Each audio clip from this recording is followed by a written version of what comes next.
I want to start with Iron Man 3 because it's one of the biggest movies. Tell me something about that movie that nobody knows. You haven't told anybody on anything at all. It could be about directing. It could be about writing. It could be about Downey. There was at one point a car chase that got cut for budget. Where Really? he's wearing his iron boot because he doesn't have his whole suit. It got trapped, but a couple pieces got away. So he's got his iron boot on. And there's a scene through the downtown Miami where he's sort of driving and the cops are chasing him, smashes his foot through the floor of the car and uses the propulsor in his boot to pop the car up into the air and over another car. Sounds great. Let's say. Yeah. Yeah. And they said, look, we got a lot of action in the movie.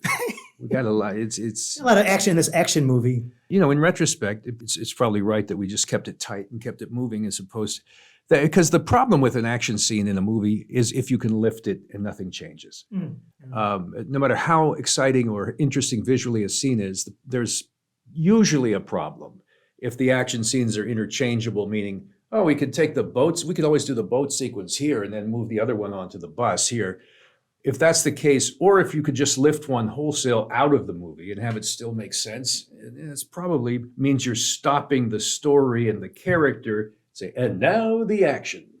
And then, and now we go back to our character and story. And if you ever see the Marvel movies behind the scenes, some of them are just, I mean, you know, it's as if it's a comedy, you know, making fun of superhero movie. There's a guy standing on a wooden box with, you know, a big band around his head with goggles and the letter H for Hulk, you know.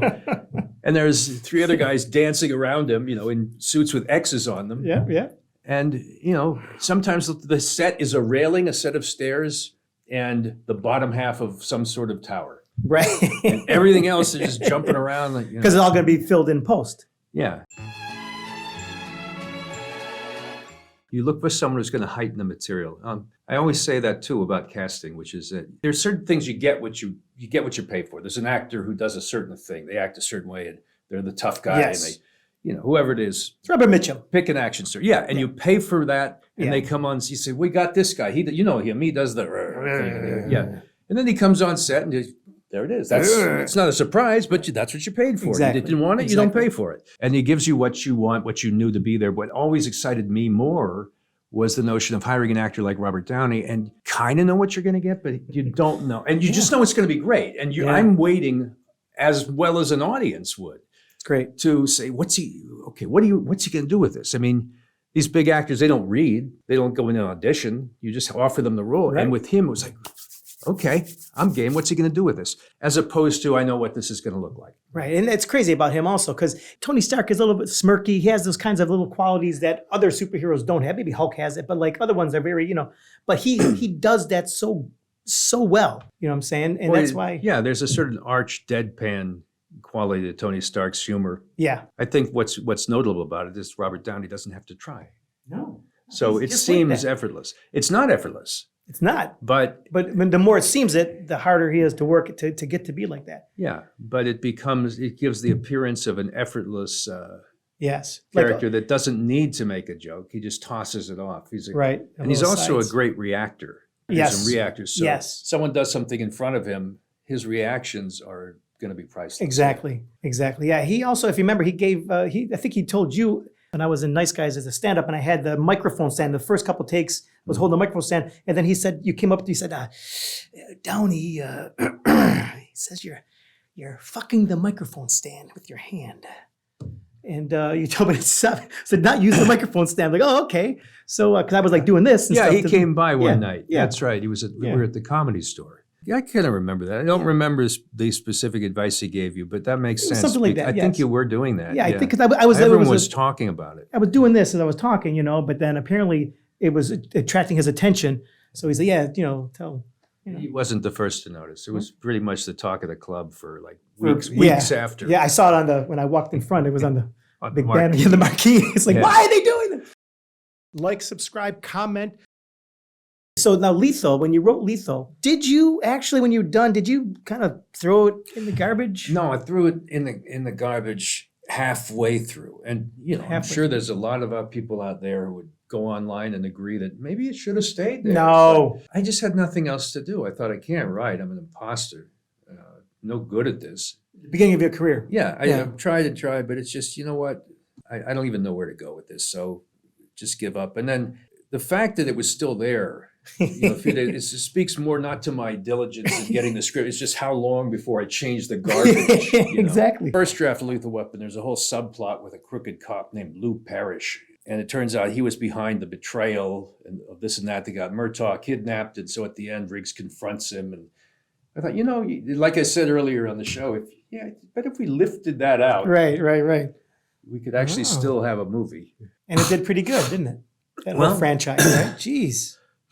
It was a credit in every way to the late director, Richard Donner. Richard Donner, yeah. Who saw it not as just a sort of French Connection style doom and gloom piece, but saw it, there's a little potential in there for this mixture, this tonal mixture of lightheartedness and sort of warmth and a sense of redemption, coupled with the grittier scenes, which he didn't compromise too much, which I liked. The scene where they kidnapped the poor man's daughter and they're going to kill her, the stakes are so high, and they didn't really sugarcoat that. And it didn't feel uneven in tone either, the way he was able to do the whole movie. He actually made a genre picture that held together and became, I think, a template for 3 more movies. It did, actually. Yeah. Which I think went too far. Really? I think they broke the balance and went into the comedy direction. They started doing that. Joe Pesci on the show, and they started. Motherfucker! Did you actually kill off Mel Gibson's character in the first one? Did you try to kill him off? No, in the second one. In the second one, you tried to kill him. And then the studio was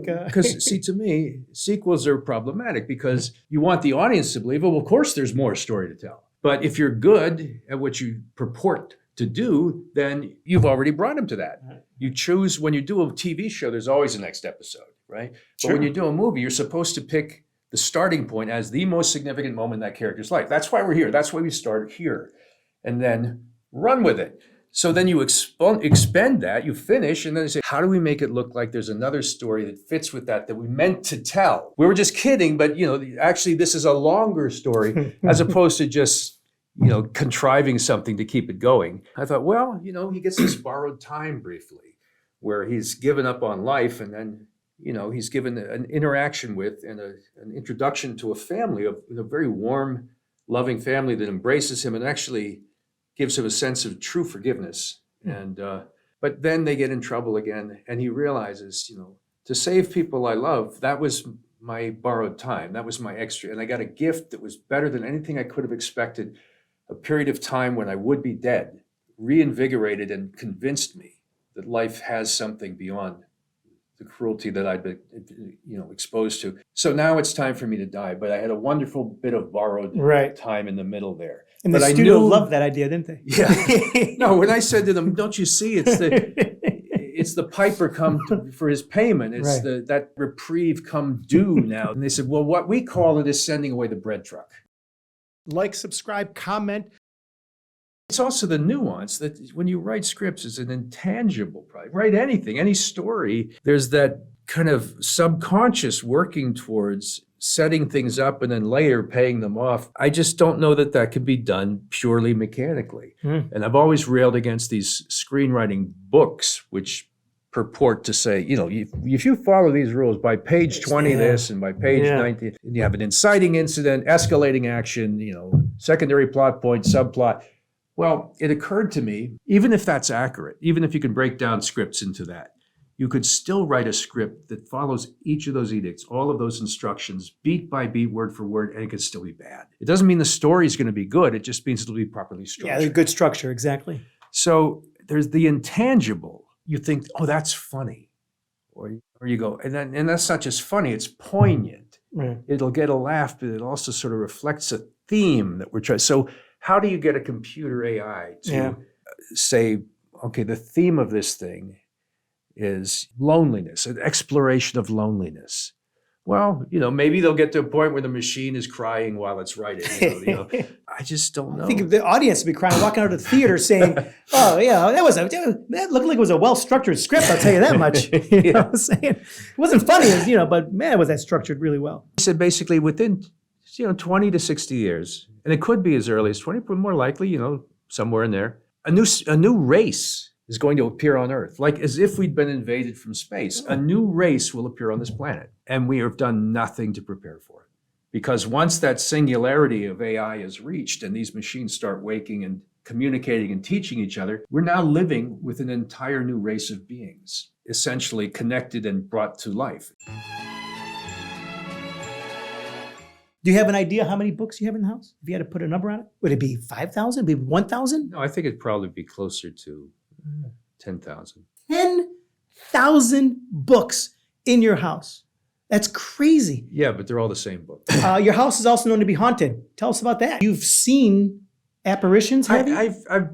I've seen something. Okay, something. But it's not been so convincing that afterwards I couldn't have someone talk me out of it. You know, Okay. like I said, well, maybe it was a trick of my eye. I saw someone walk by the window, some woman, and I turned to my friend and said, oh, look, who is that? Someone's here.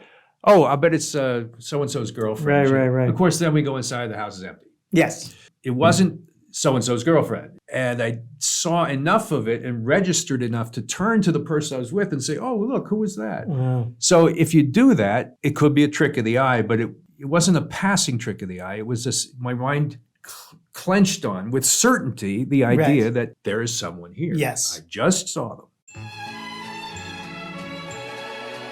So much of what you do without thinking about it. Someone says, you know, in your story here, it's this character's named Forrest and this character's name's Dell. And you go, no, I didn't do that on purpose. And you go, maybe I did do that on purpose. See, I think you did. Because the subconscious Yes. is at I work. think your next flick, if I'm correct with everything, would be called The Nice, Long Last, Lethal, Iron Kiss Goodnight Scout. Okay, follow me here. It's a buddy dog cop movie Right? Of about course. two unlikely breeds that are forced to work together to find out who's been pooping in their backyard. And, wait. No, One- because you can't say that on the podcast because normally we would talk and you'd say that and I would just steal that outright. But It's now great. it's on record and I can't do it. Yeah, you can. It's like one dog has amnesia, right? The other one is like reckless and suicidal, and their boss is like the captain's like a cantankerous old cat who's like keeps saying, "I'm too old for this shit," and he licks himself. All right, maybe it's not a movie there, but it's an idea I have for the future.